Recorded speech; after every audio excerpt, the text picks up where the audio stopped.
има фактура, бизнесът отложено се плаща. Примерно произвежда столове.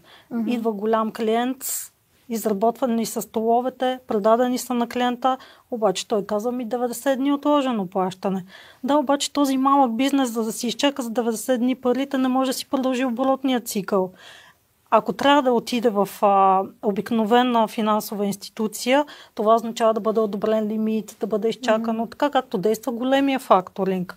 От друга страна, този продукт е единична фактура, качва се в онлайн платформата, кандидатства се, което става за минутки, наистина за минутки, без идване до офиса, след което той получава парите си.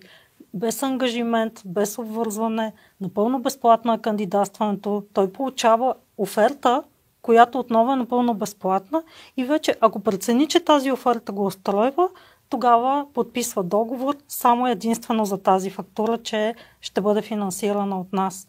Това удобство и тази гъвкавост е нещо, което липсва на малки и среден бизнес в България.